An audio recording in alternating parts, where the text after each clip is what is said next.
E agora vamos aproveitar aqueles que deixaram alguma pergunta para tentar respondê-las. Só tem essa, Ana Paula? Tá ótimo. A Isabel Cristina de São Paulo diz o seguinte: nossos irmãos que moram em outros países, quando desencarnam, continuam com seus idiomas de origem ou todos falam o mesmo idioma? Isabel, nós temos essa pergunta muito interessante que você faz, trabalhada pelo mundo espiritual em várias ocasiões. Em algumas referências que Chico Xavier faz a respeito, ele explica, e André Luiz também o faz, que existe no plano espiritual um ambiente chamado de o espaço das nações, no qual os espíritos desencarnados ainda estão vinculados, no primeiro momento, às impressões intelectuais da língua, dos costumes que eles tinham na sua última encarnação, de onde eles acabaram de vir. Então, existe sim, em algum nível vibratório não muito elevado, esta dependência do entendimento desta linguagem. E é interessante que em um dos relatos que André Luiz faz, nas obras que ele trata, logo no começo da sua sequência de livros, quando a guerra na Terra começa a acontecer, ele relata que é tão grave a situação no plano vibratório do ambiente onde os conflitos estão ocorrendo na Europa, que o mundo espiritual autorizou que aqueles que foram vítimas do conflito, que morreram, pudessem ser retirados da psicosfera europeia, para que o ódio acumulado em vibrações não tornasse ainda mais desastrosa a ação bélica que ali se realizava. Pela manutenção do desejo de vingança, os espíritos que haviam desencarnado se atracariam contra eles, contra os seus outros adversários ou contra os próprios encarnados, piorando terrivelmente as condições vibratórias do ambiente. E então, com isto, segundo o André Luiz nos relata, eles fizeram um projeto, uma programação de traslado de espíritos da região do conflito para a região americana, onde a guerra não estava acontecendo, no território. E como é que isso aconteceu? Segundo os relatos de André Luiz, eles recolhiam espíritos da mesma nacionalidade, que em grupo de 50 eram colocados em um transportador sob os cuidados de pelo menos um enfermeiro bilíngue. Um enfermeiro que falava a língua deles e falava a língua daqueles ambientes para onde eles seriam levados. Seja o português, seja o espanhol, seja o inglês. E então, com isto, este enfermeiro podia ser esta ponte entre o entendimento dos doentes espirituais que ali seriam atendidos e o grupo espírita ou o grupo de espíritos nessas diversas congregações espirituais americanas que estavam abertas para recebê-los em blocos e com isso aliviar a pressão psíquica no campo de batalha que estava ocorrendo naquela época. Então, certamente, você vai meditar sobre isto, você entenderá que quando os espíritos atingem certo grau de evolução, eles não precisam mais da linguagem.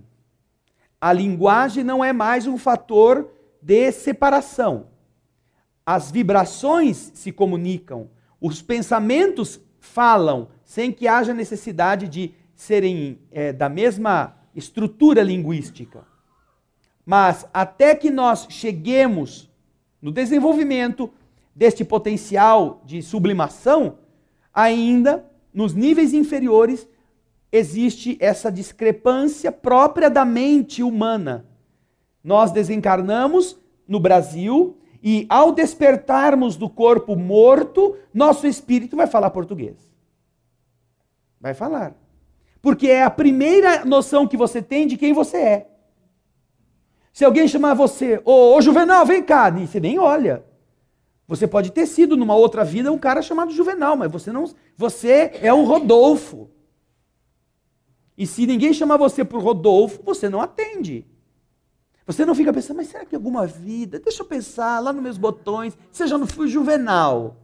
Não, você de imediato só vai se identificar com aquelas noções que você carrega com você logo da última encarnação. Mas, naturalmente, com a passagem do tempo e o amadurecimento da sua lembrança, você poderá voltar àqueles períodos anteriores e então identificar-se com outras personalidades sem deixar de ser você. Agora, também existe a questão da hora. Se essa questão de língua é interessante, existe também a questão do horário. Por quê? Até determinado nível vibratório, de altura, essas regiões, elas funcionam pela hora que está acontecendo no país que está logo abaixo. Porque ela ainda está sofrendo a ação da claridade ou da escuridão pelo processo de rotação que a Terra exerce. O movimento de rotação coloca uma nação ora no dia, ora à noite. E as entidades que estão vinculadas àquele grupo civilizatório passam também por esse mesmo processo de noite e dia. Noite e dia. Agora, quando os níveis superiores ou os níveis vibratórios dessas camadas vão se tornando mais afastados, não há problema. Por quê? Porque já não há mais uma vinculação pessoal ou particular daquele grupo com aquele país. Os níveis já são mais elevados, então a Terra vai girando, mas eles não precisam acompanhar, eles apenas sabem qual é o horário que a Terra está passando naquele momento, naquela região, mas não estão submetidos ao claro e ao escuro, ao horário da Terra.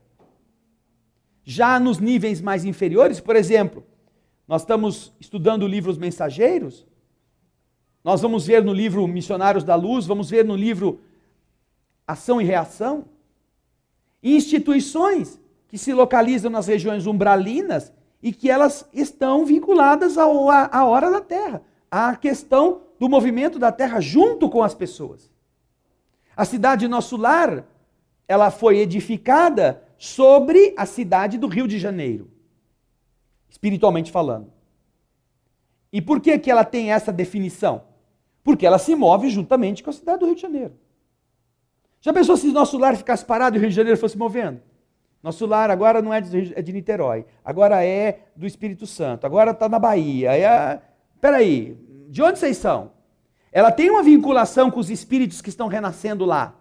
Ela trabalha nos processos reencarnatórios programando aqueles seres que têm uma vinculação com aquela comunidade específica. Então, no nível em que ela está, na região ainda umbralina, ela segue também o movimento de translação, ou de rotação da Terra, aliás, sobre a cidade a que ela está vinculada. Tá bom, Isabel? André Luiz fala muito sobre isso e Chico Xavier também. Tá bom? Muito obrigado pela sua participação.